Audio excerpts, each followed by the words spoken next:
Welcome to the Hockey Writers Maple Leafs Lounge, a weekly show from our Toronto Maple Leafs writing crew, bringing you the latest news, rumors, trades, player grades, prospects, and much more. From training camp to the playoffs, from draft day to the trade deadline, our team covers everything that happens with the blue and white. Come on in and pull up a chair. Welcome to the Maple Leafs Lounge. Hey, everybody. Welcome inside the Maple Leafs Lounge. I'm your host, Kevin Armstrong. I'm joined by my friends, the Greasy Rats, Peter Baracchini and Alex Hobson. Yes, Greasy Rats is the new nickname for Michael Bunting, as Curtis Gabriel made sure to make that well known during the preseason games this week. But he is quite a greasy rat out there. And that's going to start us off with our first subject for this week, and that is heading into the final week of training camp already here. And there was 49 players invited to camp. There's some easy scratches there, but at the same time, when you throw 49 players, all the coaches on the ice, I don't know how they figured this out. This looks like one of those recreational skates when you throw all the kids on the ice and everybody's just kind of meandering around. But this is tough. This is tough to figure out, that blue and white game, especially when they changed jerseys. I was kind of, where's everybody now? But anyway, let's start off with what is to be expected going into the final week here, Peter. Competition's heating up. I think that's the main important thing. I mean, we see the logjam that's already happening with the Wings, and you mentioned Michael Bunting and how in the first 2-3 games that he's played, hat trick against Ottawa, goal against Montreal, 4 goals already in the preseason. I know it doesn't really matter at this point because it gets reset anyways, but given the fact that he's scoring those type of goals in the same kind of way that Zach Hyman would, and I know don't want to beat around the bush with the whole Zach Hyman, Michael Bunting talk, but that was the expectation of him going into this camp and ultimately the season. Can he replicate what Hyman did? And he's doing that perfectly, getting in the forecheck, playing really aggressive, getting in the face of the opponent. It's his moniker right now, and that's something that we needed right now. Alex, what are you expecting to see in this final week? I'm mainly expecting to see the 2 guys on PTOs really, really start to ramp up their play. And I touched on it in my latest takeaways piece from the Leafs 4-0 win against Ottawa. And in that game, I mentioned in one of my headlines that as of now, Josh Ho-Sang, in my opinion, is outplaying Nikita Gusev for a PTO. And obviously there's still a chance that Kyle Dubas could sign both of them. But the thing is that Gusev, if he's not bringing you top 6 level scoring, he's not really bringing much to the ice at all. Whereas Josh Ho-Sang, he's been all over the ice. He's been tenacious. And I mean, he said it himself. We said it on the show last week that he said he would sharpen skates or start in the ECHL if he had to. And I think just based on that alone, I mean, I can't imagine that Dubas and Keefe don't see how much drive and want to win Josh Ho-Sang has. And I think because of where he's been the past couple of years, you could probably more get away with him sticking him in the AHL to start the season versus sticking someone like Gusev in the AHL. And that might have to happen for how many people are competing to make this Leafs team. But ultimately, I've been really impressed with Josh Ho-Sang in particular. And I think both guys on PTOs are going to be playing their hearts out over the next couple of preseason games to wrap up training camp, because in the end, those are the guys that are playing for contracts and don't have that sense of security that other players do. And it'll be interesting to see who comes out on top between those 2. And just to add on to with Nikita Gusev too, I think the only time where he actually stood out was during that blue and white scrimmage and in the third period where they were trying out special teams and he scored 2 really solid goals. Fantastic. But at the same time, if you're only going to get power play minutes and play at 5-on-4 and he's doing nothing else at 5-on-5, hard to see him get any significant minutes when you have someone like Josh Ho-Sang who's making an impact at both ends of the ice and in all situations as well. So like you, Alex, I think that Ho-Sang definitely does have the advantage, because if Gusev is just going to be that Mike Hoffman power play kind of player to get the points, ultimately doesn't quite work out well. So that's some of the highlights to watch. Now, there's a few things that I want to watch as well, and it's players to step up here. a couple weeks ago, I did early predictions. It was during a dry spell. Did early projections of what could the lineup look like, and I took a stab at it and did a bold prediction. And I put Kerfoot on the top line with Matthews and Marner because behind Nylander, he was the best one in the playoffs last year and last season. So I thought, throw him out there and see what happens. But this camp, I don't really see him on the ice. And, we talk about Gusev not really showing up in 5-on-5. It's hard to show up when there's 49 players. So guys that are sticking out are really doing a good job. But I'm a little bit disappointed that I haven't seen more out of Kerfoot. Have you guys seen anything that is saying that he should be higher in the lineup, or is he stuck on the third, maybe even the fourth line at this point? Personally, I mean, I don't think he'll start out on the fourth line. I think if he's going to be in a role this season, it's either going to be as a third line center or maybe the second line winger alongside Tavares and Nylander, because that was the role. I mean, obviously not next to Tavares, but he was playing in that second line right wing role when Tavares, or left wing role when Tavares went down with an injury in the playoffs this past year. And I mean, I do agree with you. He hasn't really impressed me much either. And it's not even that he hasn't been doing well. It's just he hasn't been noticeable.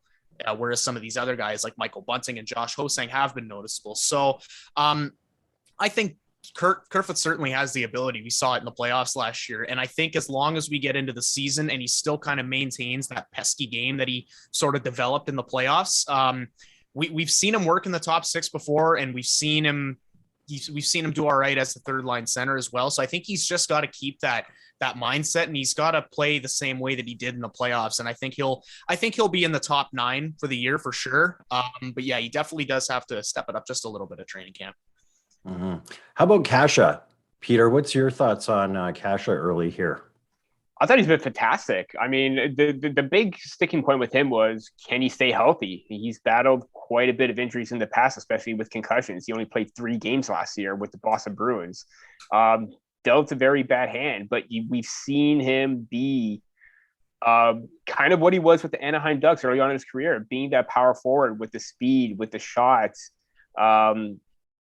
providing great scoring depth. And even him and David Kampf as well, they seem to have provided some really, really great chemistry to form that sort of 2/3 of the third line at this point. And Alex mentioned Kerfoot not being noticeable, and if they plan on using him at center, or he's in competition with Kampf for that third C spot, and if he continues to outplay Kerfoot, that ultimately that spot's going to be given to Kampf, and maybe have Kerfoot and Mikheyev duke it out for that third line spot. And again, maybe even Ritchie gets bumped down. We saw him with the top line with Matthews and Marner in practice.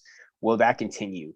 But going back to Kasha, it's been really, really entertaining to see him play, because this is what we wanted when we signed him to that 1-year deal. This is what we're getting. It was a low risk move. Obviously, if he does well, he does well. And I think we're seeing the results of that happening right now.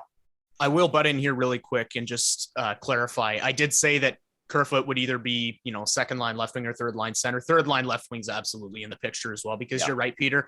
David Kampf, there are rumblings that he could, sort of become a traditional third line shutdown center for the Maple Leafs. And if they plan to do that, I think we could see a line of Kerfoot, Kampf, and Kasha, all on the all lining up and sort of forming that shutdown, but also energy third line. But that I just want to clarify that. Now, you did throw out one name that I think is a concern that it took this long to even get to. And everyone's pegged Nick Ritchie to start on the top line. And let's be honest, there hasn't been much going on there in games anyway. We haven't seen much. And he's also looked pretty slow, as we've heard on a lot of Boston Bruins fans. When they chime in on this, they say he's a slow player. You got 2 very fast guys. So I'm thinking at this point, although the talk has been that Bunting is with Tavares and that he's been in his back pocket the whole time, I'm putting Bunting up on the top line at this point and see where Ritchie can go. And I'm actually starting Ritchie down in the bottom 6 and go from there. But are you guys seeing anything that says Nick Ritchie is the top line player until further notice? Kevin, you never told me that you could read minds. This is literally what I've been thinking throughout the entire course of training camp. No, but for real, I fully agree with you. I mean, I've seen Nick Ritchie thrown into proposals to start on the first line this year. And I do understand where that comes from, because you've got the shooter in Matthews, the passer in Marner, and then you could, Nick Ritchie perfectly embodies that power forward type that could be used on the top line. But I have always maintained that I don't think he has the foot speed to really make that line as effective as it can be. I do think that there's still a chance that Ritchie starts on the top line, because let's face it, Keefe has so many options this year. And it's a good problem to have, because it gives you a lot of room to experiment and a lot of different combinations to try. But I don't know that I see Nick Ritchie being that guy in the end on the top line. I think eventually that'll be Bunting's role, especially if he proves early on that the flashes that he's shown in preseason and training camp aren't just flashes, and that this is actually what he can bring this year. Then I think they'd be missing an opportunity not having Bunting playing on the first line. So yeah, in the end, I could see them starting Ritchie up there, but I don't think he's going to be there long term if they do. Well, I know Peter said that Bunting's going to win the Rocket. I read Twitter right. So yeah, that's a top line move. Bold prediction right there. Yeah, I mean, Nick Ritchie's had some good glimpses and chances. That game against Montreal, I mean, granted, nothing went right in the first period with 4 straight penalties down to nothing. But when they were starting to claw their way back in the second period, you saw him get a little bit more comfortable with that role, engaging on the forecheck, because he's going to be that guy that's going to go in and dig the puck out to give to Marner, and then get the cycle going to spot point shots, to spot Matthews for a one-timer. And then Nick Ritchie heads to the front of the net to provide some traffic. And we saw some good plays. I mean, not as much as we've seen with Michael Bunting, but good here and there, but nothing to just say, wow, okay, he's going to be on that top line. And we still see that in the practice. I don't think, I mean, I'm just going to, don't want to repeat too much, because Alex said the same thing. I don't see too much of Ritchie having an impact because of his size and the speed. Not enough to keep up. I just think that Michael Bunting has already solidified that spot for the time being. I think Alex also hit on something too, that Keefe has so many options. And if we rewind a season ago, he put Joe Thornton with those two guys. Yeah. Joe Thornton's not the speediest guy out there either, right? Mm-hmm. So Keefe is always tinkering with the lines. So I think Alex is right that Nick might start on the top line, but every line is going to change. And Keefe is showing that over and over. Definitely. This is the Maple Leafs Lounge, brought to you by the Hockey Writers. Make sure you follow us on all your favorite social media networks, and head on over to thehockeywriters.com and navigate under that Maple Leafs tab to find all of our articles there, talking about what we're about to talk about. Sheldon Keefe getting an extension. It's always funny with these things happen. It's hard to find figures and stats and all those different things. I remember when Babcock signed and we knew all the money and everything else, but now Keefe, just a fly under the radar news release, gets popped out there late on a Friday night. So good on Sheldon Keefe. And I know, Alex, you are a big fan of this signing. So tell us a little bit about that. Yeah, 100%. And Kevin, I know we're obviously going to talk about this a little later. And since you won't be watching All or Nothing, you won't care if I drop a spoiler in here. Sheldon Keefe was, in my opinion, arguably the star of the show of that whole documentary. And I think it was mainly because I think a lot of people, when you watch Sheldon Keefe, his press conferences, and you looked at how he was playing Matthews and Marner and how he was really banking on his stars going out and he didn't want to change much. I think some people may have gotten the impression that Sheldon Keefe could get pushed around a little bit and maybe was a little softer spoken, didn't have the hard ass edge that like Mike Babcock would, for example. But that documentary showed that he could not be further from that assessment. He has so much passion. And in my article, I mentioned that he's got a winning pedigree just about every level that he's played at. He single-handedly brought the Pembroke Lumber Kings Junior A team out of a rut and coached them to 5 straight championships. And when I say he single-handedly did that, I mean he bought the team and then took over as head coach a couple years later. And obviously, I'm not going to bank on his success as a junior A coach to translate to the NHL. But then you look at what he did in the Sioux. He gave the Sault Ste. Marie Greyhounds their winningest season in franchise history. And the only reason they didn't win the whole thing was because they ended up losing to Connor McDavid and the Erie Otters, which is obviously a pretty tough customer at the time. And then he comes into the AHL and he wins a Calder Cup with Kyle Dubas. So, Sheldon Keefe, I mean, he hasn't had a full 82 game season to himself. He hasn't had a full preseason. He came in midway through the 2019-20 season when the Leafs were arguably at their lowest point with this core, with the way they were on a 6-game losing streak with Mike Babcock at the helm. And that change obviously had to be made.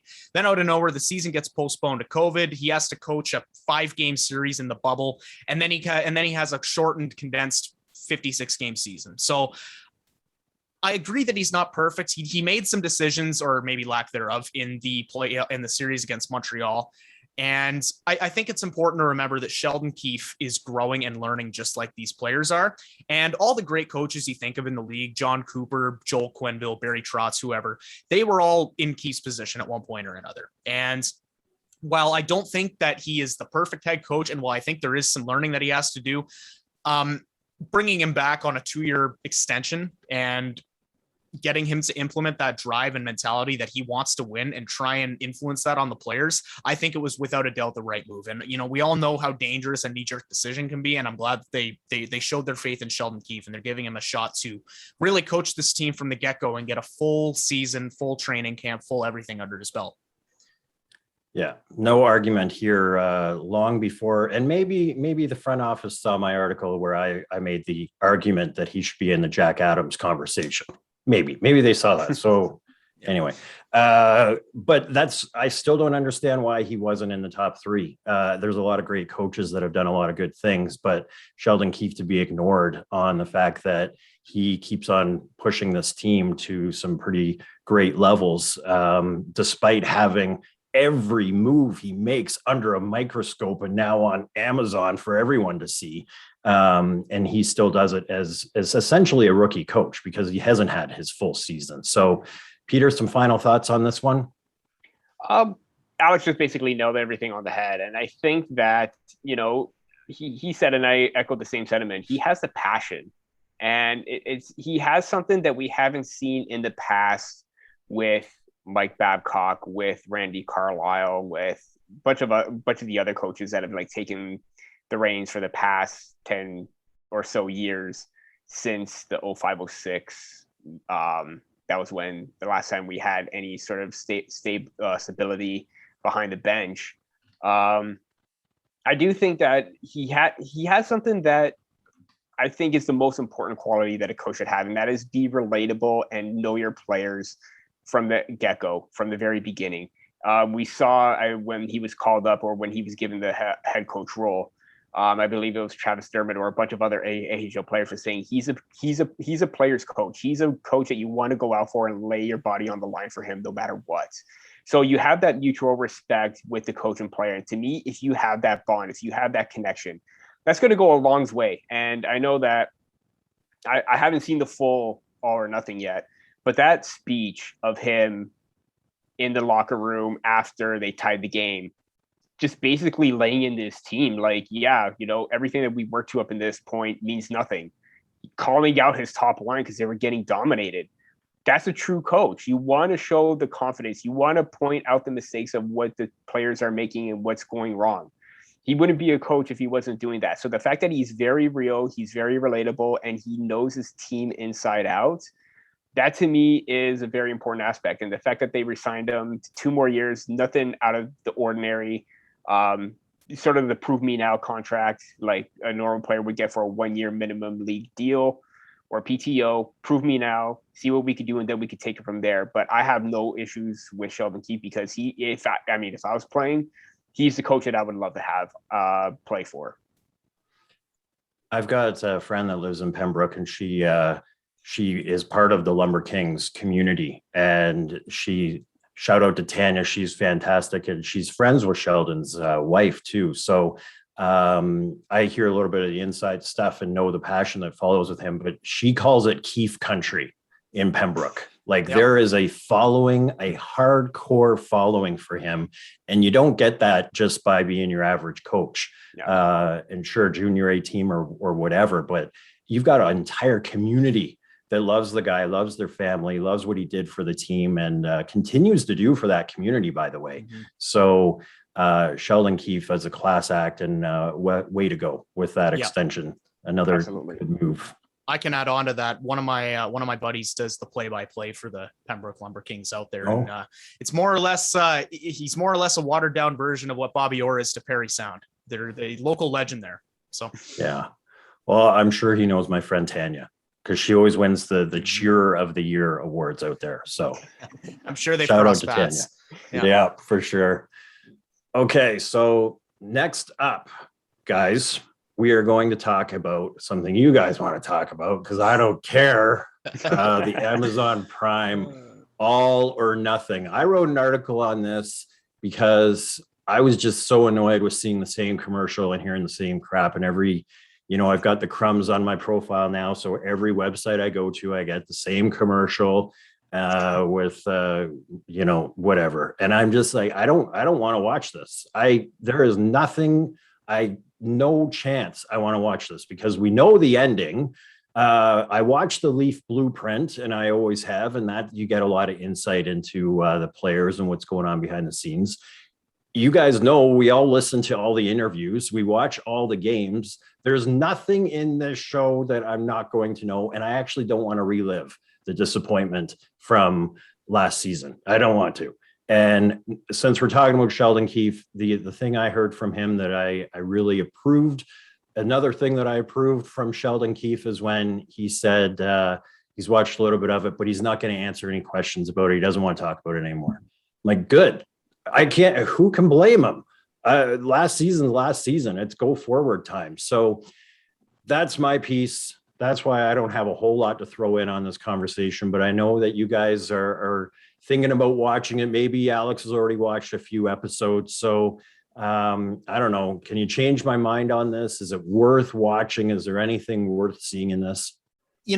Kevin, you sound a lot like I did 3 months ago when the trailer was announced, or it's not the trailer, but when the teaser was announced for it. I put out a tweet, and I think I said something along the lines of, it will take a king's ransom to make me watch this. You can show me as many clips of Rasmus Sandin in a race car, or Justin Hall golfing in his backyard or whatever, and I will never watch this. And you've proven that you're a stronger man than I, because the night it came out, I binged the whole thing. So, yeah, I mean, I've always maintained that after what the Leafs put us through in 2020, 2021, in that playoff series against Montreal, I am still woefully committed to this team, and I will be for the foreseeable future. However, I am not going to tell anybody else how to feel about the Leafs. If you don't want to watch this documentary, if you can't be invested in them this year, and not you specifically, but just people in general. Like if someone can't be invested in this year, if someone can't be bothered to even think about the Leafs this year, that's fine. I don't blame you, because that was a pathetic playoff performance in the end, and it would take me a long time to get over that had I maybe had a little more experience watching this team. But I mean, I think just from a hockey fan's perspective, it's a pretty cool documentary to watch. I mean, like you said, we do know most of what goes down, but it was still kind of cool to see what it's like in the arena and how those guys interact. And there were a lot of funny scenes of Jumbo Joe. There was actually one of him driving. I think he was driving to a practice or something, and he was listening to the fan, and he was listening to Brian Burke say that they should have used his money elsewhere. And he just started laughing. So things like that. I mean, it's just that there's a lot of behind the scenes stuff that you won't catch in a press conference. And I think for that reason alone, it's worth watching if you have 5 hours over the span of a week to burn. But I at the same time, if you can't bring yourself to watch it, I don't blame you. The Leafs put us through a lot of stuff last year, and I'm not going to tell anyone how to feel about this team. All right. And Peter, you're considering getting a trial and maybe tuning in to watch this thing. You can borrow my account if you want. I'm not watching it, but I appreciate that. Watch it. I mean, I already got Disney Plus and Netflix, and I got to worry about an Amazon Prime account just for one series. I mean, like we said in the past, this is a love and hate relationship with this team. I mean, we love the highs, but we hate the lows, and rightfully so. I mean, Alex mentioned that playoff performance. it was abysmal. I mean, let's be realistic, but seeing the images of, the players or some clips, I haven't seen it fully, but there have been some spoilers of the players afterwards, how dejected they were, how sad, how upset. You can't help but feel for them because their heart does lie with this team. They want to put their best foot forward. It's just, as we mentioned in the past, a lot of the show, it's getting over that mental hurdle and getting over that aspect to be the best. And I alluded to Keith before. He wants to get the most out of his players, and he mentioned that during that speech. He's just like, if you're going to go for a shot, get a shot. You're going to make a hit, you make that hit. And obviously, I'm cutting out all the expletives because he was dropping F-bombs left, right, and center. But this is what you want to. This is what we want to see. This is the emotion, and we got to understand that. Yeah, they put their heart and soul to it every single game, every single time they're on the ice. So to see those images, it really is disheartening because they want to put their best foot forward. And for me, watching stuff like this, it's always great to see the behind the scenes looks and the emotion behind it because, we think of obviously we think of them as celebrities, but they're human beings just like us. No, you didn't convince me. Not going to watch it. Okay. I thought that would work. You had me for a second, but I'm not doing it. Not doing it. Okay, so let's go to some viewer comments on the last show. There was one individual who Alex did respond to in a very respectful, kind way. Thank you for that, Alex. But a game after 2 days of training camp between teams full of AHL players. So don't get too excited. I am amazed that people actually watched this practice. Now, Alex, you said, I've always said I like watching preseason games because I feel like the compete level is higher. You have so many players who are fighting for a roster spot that seem to be contagious even to the guys who are guaranteed a spot. I think we can all agree that the results mean nothing, but it's fun to speculate and see what we have in some of these guys. Well said. I don't know why people don't like watching preseason. Mm-hmm. It's a look at players that you might be seeing in next year or 2 years, and you could say you can see their development and how far they came. Plus, it's been a long off season for Leafs fans that we weren't expecting to be this long. So if we can get some hockey in, then I'm okay with that. But I guess some other people just want to watch the big show. Now this one, back to the Amazon. I'm not sure if this is true or not, but it says, why did Dubas and Shanny turn down Amazon's offer to do another documentary this season? Are they afraid of the light in what will be a deciding career year? I don't know if they were offered to do another year. Do you guys know? No, I don't know. But if they were, then I would agree with that commenter. I don't know why they would pass up that opportunity because obviously last year had a lot of cool storylines about how, it was a completely different season. They highlighted it a bunch with the COVID protocols and everything and no fans in the building. But I think, getting to film this team coming off of a season like that and fans are all of a sudden being allowed back into games and stuff when we've got a full 82 game season. I think that would have been a hell of an opportunity, but I do agree. I don't think I heard anything about Dubas and Shanny turning down that deal, but yeah, if they did, I agree with that commenter, but obviously can't put a verified source to that one. So no, neither can I. Okay. This one I like because this is why we do what we do. This is why we write for the hockey writers. This guy says, so many feel good stories here. Don't know whom to cheer for more. Love it. Because this is what this team is made of. It is a lot of feel good stories. And of course there's the stars, but then there's like the guys we talked about, like Hosang and Gusev, that are trying to make this team, trying to turn their careers and their lives around. It's nothing but stories.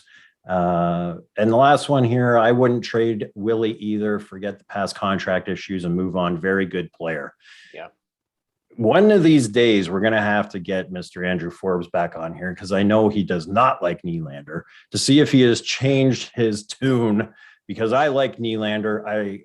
He's come up last year And he showed us in the playoffs how great he could be when he turned that level up. And he seems to have kept that level in training camp. So I'm liking what Nylander is going to be this year. And he's going to be the bargain contract in no time. Yeah. And especially if he's going to be getting a lot of time on the top power play unit on his off wing. I mean, I'm in the midst of writing something where I'm talking about that. And William Nylander looks to be comfortable in that spot because now he not only do you have Austin Matthews as a shooter on, on his comfortable wing and on his off wing for a one-timer, Mitch Marner in the bumper spot. You now have William Nylander who serves as a third shooting option right now.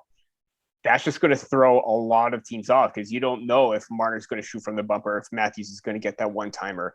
Because for all we know, that opens up another option for Nylander to just go in and wire his one-timer. And we've seen that quite a bit during the preseason and even during the blue and white game where he was in that spot, gets a quick shot off, and he got a goal. So that, to me, if Nylander, with his elevated role in the power play, elevated role in top six, he's going to have a really great year. No doubt about it. And I think we're going to see more than possibly 60 points from him. Yeah, definitely. All right. That's been a great show, guys. Next time that we meet, we'll be very close to the puck drop, and we will have a much clearer picture of what this team is going to look like on the go forward. So excited for another week of Maple Leafs hockey that we get to discuss here in the Maple Leafs Lounge. Thank you so much for joining us. Make sure to like and subscribe to this YouTube channel. Drop a comment below so that we can chat about it and see what we're thinking and who we agree with, who we might not disagree with, but we respect your comment anyway. But it's always fun to hear what fans are saying, because that's what we all are at the end of the day, is fans of this great sport of hockey. So with that, have a great one. Thanks for joining us. We'll see you next week.